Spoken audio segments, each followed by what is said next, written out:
कहानी का नाम है धोखा। कोई 20वीं शताब्दी की कहानी नहीं लिख रहा हूं मैं। अंगों का ज्ञान मुझे बचपन में पिपरमेंट की गोलियां गिनकर कराया गया था। बड़ा होने पर मेरा गणित का ज्ञान पैसों में ही उलझ गया और अब मुझे गिनती की जरूरत इसलिए महसूस होती है कि पहली तारीख को तनख्वाह बांटने वाला बाबू कम रुपये न दे दे। अधिक की तो संभावना ही नहीं है। और मैंने अभी तक रुपयों को सैकड़ों में गिना है। हजार तो पैसे भी मेरे हाथ से नहीं गुजरे। इसीलिए इतिहास में मैं हजारों वर्षों का हिसाब नहीं रख पाता। लाखों वर्षों और हजारों शताब्दियों को कमा कर इतिहास जो मेरे सामने डाल गया है, उसका भी मैं भीरू उपयोग नहीं कर सकता। इसलिए जब मैं बड़ा कड़ा जी करके कहता हूँ बात हजारों साल पुरानी है, तब यदि आपको ये बात कल जैसी ही लगे या आज जैसी ही मालूम पड़े तो मुझे दोष मत देना। मेरे समय के मापदंड की ही गलती है। इस पैसा प्रधान शताब्दी में भय से भागकर पुरातन के भव्य प्रसाद के किसी निरापद कोने में छिपकर जान बचाना चाहता हूँ। हाँ, तो बात हजारों साल पुरानी है। किसी अल्पख्यात नगर में एक स्वर्णगुप्त नामक वैश्य रहता था। कोई सन 1949 का आदमी ये पूछ सकता है कि क्या उस नगर में म्यूनिसिपालिटी थी या नहीं, और अगर थी तो क्या वहां नालियां और सड़कें भी गंदी थी तथा कौन कौन सदस्यों के मकानों के सामने बिजली के लाम लगे हुए थे। पर वे सब इस जमाने के व्यर्थ प्रश्न हैं। उस गांव का तो वही स्वर्णगुप्त वैश्य राजा था। उसी का शब्द कानून था, वही सुप्रीम कोर्ट था। उसके निर्णय की अपील भगवान के पास भी नहीं थी। स्वर्णगुप्त एक विशाल कायात्मी नुमा प्राणी था। मोटे ओंठ, काला रंग, बड़े नाक, लंबे कान और आंखों के विषय में पुराणकार ने कुछ नहीं लिखा है, क्योंकि उस चेहरे में आंखों की खोज निकालना बिना खुर्दबीन के संभव नहीं था और उस समय खुर्दबीन का आविष्कार हुआ नहीं था। उसके परिवार में स्थूल धल धल करती हुई सेठानी थी, जिसे उस समय थोंद कहने की प्रथा नहीं चली थी।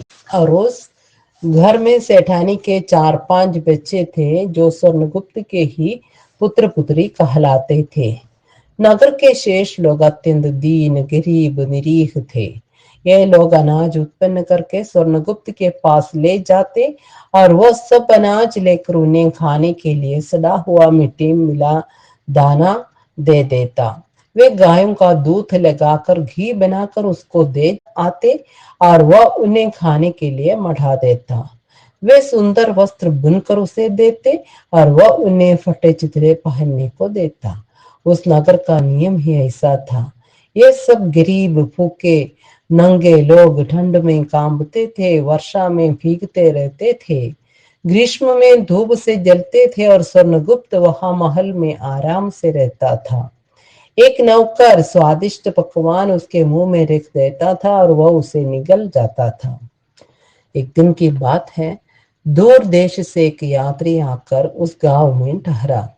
उसने वहां की हालत देखी और उन सब नागरिकों को इकट्ठा करके बोला, अरे अभागो, जो उत्पादन करता है अन्न उसी का होता है, जो परिश्रम करता है वही उसका फल भोगता है।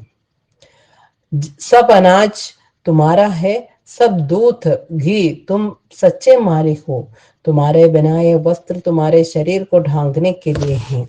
तुम मूर्ख हो जो अपनी वस्तुएं उस स्वर्ण गुप्त को ले जाकर दे आते हो। वह तुम्हारा सब धन छीन कर सुख और ऐश्वर्य में रहता है और तुम पशुओं से भी खराब जीवन बिताते हो। जितना धन स्वर्णगुप्त के कोष में भरा है वो सब तुम्हारा है। तुम उसे ले लो, छीन लो और आपस में बांट लो। चलो, मैं चलता हूं तुम्हारे साथ, चलो। सब लोग उसके कोष को लूट ले। नागरिकों को उस यात्री की बात ठीक मालूम हुई। सुख की झलक की कल्पना मात्र से वे उत्तेजित हो उठे। एक विशाल भीड़ स्वर्णगुप्त के महल की ओर चली। सबके आगे दूर देश का यात्री था। सबने जाकर स्वर्णगुप्त का महल घेर लिया। नारों से आकाश छेद दिया। हमारा धन हमको दो, हमारा सारा अन्न हमारा है, सारा दूध हमें चाहिए, स्वर्णगुप्त का नाश हो। नारे प्रधान इस युग में कोई भी चुनाव लड़ने वाला नारों की महत्ता को समझता है। इस युग में एमएलए के लिए उम्मीदवार डॉक्टर शर्मा, जिन्होंने हल्को हीर के बीमार होने पर उसे दवाखाने से गाली देकर बाहर निकाल दिया था, चुनाव के समय उसके घर जाकर पूछते हैं कि भाई हल्को तेरी भैंस की तबीयत कैसी है। ऐसे महिमामय चुनाव में नारों को सुनकर विरोधी पक्ष की नाड़ी उतरने लगती है। इन दरिद्र नागरिकों के नारों की भनक जिस समय स्वर्णगुप्त के कानों में पड़ी, उस समय वह सिलक मिला रहा था। एक नौकर ने आकर कहा, महाराज भीड़ ने सारा मकान घेर लिया, हजारों की संख्या में है, हाथों में लाठी भाले बल्लम बर्छी कुल्हाड़ी लिए हुए हैं, फाटक तोड़ना चाहते हैं। स्वर्णगुप्त के हाथ से थैली छूटकर गिर गई।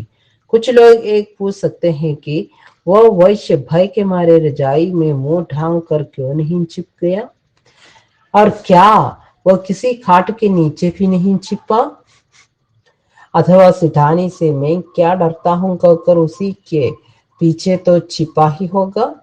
अब अगर मैं ये स्वीकार न करूं कि उसने ऐसा किया था, तो लोग कहानी पर अस्वाभाविकता का दोष मढ़ेंगे। उस बेचारे स्वर्णगुप्त ने ये सब किया। मुनीम बोला, महाराज एहम से भागकर कहीं जान बचाइए, फाटक तोड़ डाला गया, भीड़ बड़े द्वार पर है। स्वर्णगुप्त ने कहा, अरे मुनीम जी, मुझे अपनी जान की कोई चिंता नहीं है, इस धन की रक्षा का तो कुछ उपाय कीजिए। उधर उत्तेजित भीड़ बड़े दरवाजे पर भड़ाभड़ प्रहार कर रही थी। स्वर्णगुप्त के सब नौकर भाग गए। स्वर्णगुप्त की स्त्री और बच्चे भी कहीं भागकर छिप गए थे। महल में स्वर्णगुप्त और उसका वो मुनि दोनों एक दूसरे से लिपटे रो रहे थे। सहसा मुनीम को एक उपाय सूझा। बड़ा कायन था वह मुनीम। वो पल्ला जुड़ाकर और तुरंत जाकर नगर के सर्वश्रेष्ठ पंडित को, नगर के महाउपदेशक को और नगर के महान दार्शनिक को महल के पीछे के द्वार से बुला लाया। आधुनिक राजनीति से बैकडोर पॉलिसी कहेंगे। तीनों पंडितों का नगरवासी बड़ा सम्मान करते थे। उनकी बात को ब्रह्मवाक्य मानते थे। उनके उपदेशों पर पूरी श्रद्धा रखते थे। और ये तीनों धार्मिक वृत्ति के विद्वान ब्राह्मण पिछान से पेट पालन करते हुए सुदामा ब्राह्मण सा जीवन व्यतीत करते थे। आते ही स्वर्णगुप्त ने एक एक सहस्र मुद्राएं तीनों को देकर चरण छुए। अपने जीवन में इस स्वर्णगुप्त ने एक खोटा पैसा भी ब्राह्मण को दान नहीं किया था। एक एक सहस्र मुद्रा पाकर तीनों आशंकित हो उठे। बोले, नहीं नहीं स्वर्णगुप्त जी, हमें धन नहीं चाहिए, ब्राह्मण को धन केवल भिक्षा। स्वर्णगुप्त ने चरण पकड़ लिए, नहीं महात्मन, दास की रक्षा आपके हाथों हो सकती है, मुझे बचाइए महाराज इन उत्तेजित नागरिकों से।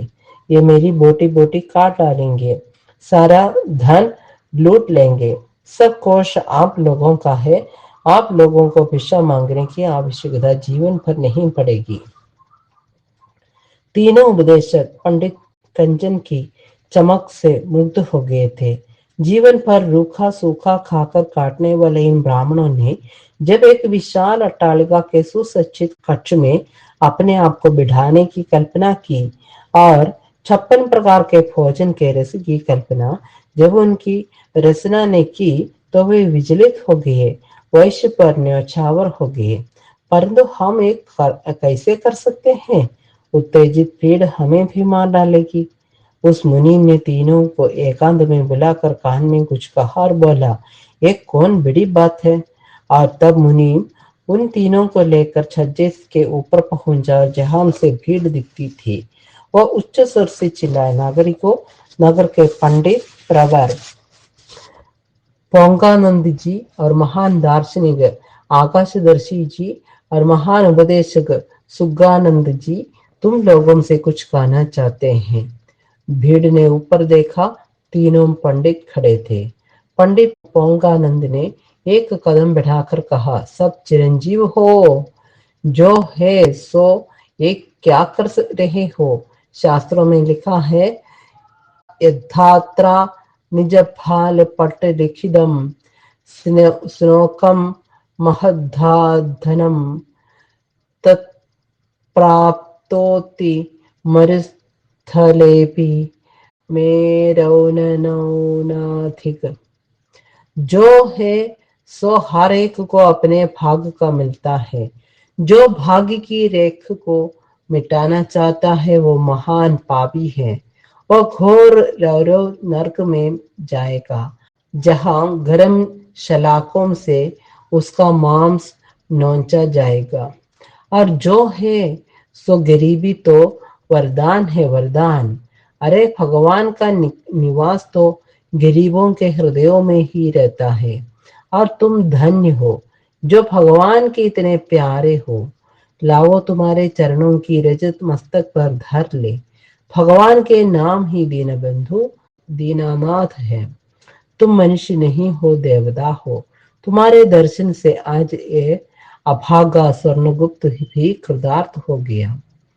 सब नागरिकों ने एक दूसरे की ओर देखा और बोले, ठीक तो कहते हैं ये पंडित महाराज, भगवान से बढ़कर और क्या है। हमारे पास जब स्वयं भगवान है तो धन से क्या मतलब।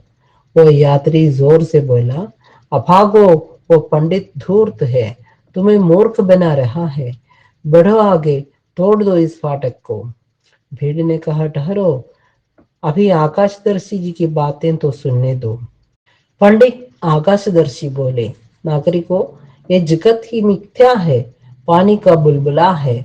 यहाँ का सुख, ऐश्वर्य, धन दौलत सब छूटा है।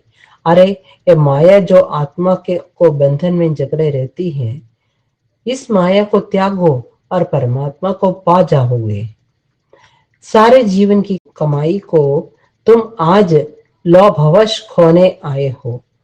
अगर थोड़े दिन और त्यागपूर्ण जीवन बिताओ, थोड़े दिन और माया के फेर में न पड़ो, तो वहां सातवें आसमान में, स्वर्ग में आनंद काल तक सुख से रहोगे।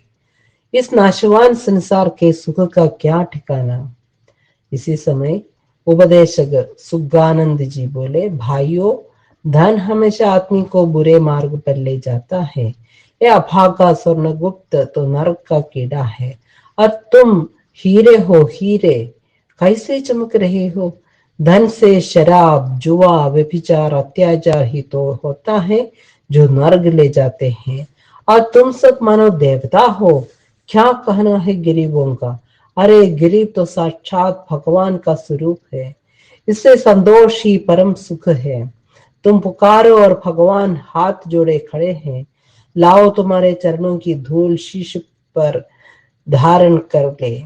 ये तीनों नीचे उतरे और उन गरीबों के पैरों की धूल सिर पर लगा ली। वे भूखे नंगे प्राणी एक दूसरे की ओर देखकर बोले, हम लोग बड़ी गलती पर थे। भला भगवान को त्याग कर तुच्छ धन देने चले थे। गरीबी तो एक वरदान है। अच्छी आंख खोल दी पंडित जी आप लोगों ने। वो यात्री माथा ठोक कर बोला, अरे अभागे मूर्खो, तुम्हें भुलावा दिया जा रहा है। तुम्हारी तारीफ करके तुम्हें लूटा जा रहा है।